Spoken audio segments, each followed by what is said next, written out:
Betul. So jadi macam mana persediaan kali ini untuk mempertahankan kejuaraan tu? Macam mana? Ada perubahan ke atau sama macam last year ke? Okay, totally different tahun ni.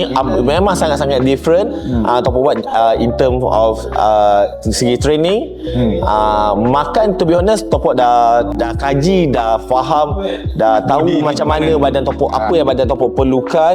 Dan yang dari segi training tu Topok totally tukar. Topok training, kita orang training under Pian Misan, kita orang memang terkenal dengan training intensity. Okey, berat yang masuk akal, bukan berat yang tak masuk akal. Berat mana yang kita orang mampu angkat, tetapi sangat-sangat intens.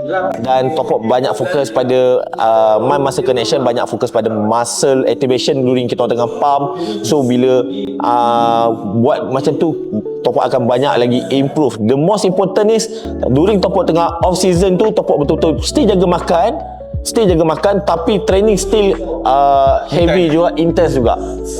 So itu key dia lah, yes. intensity. Okay.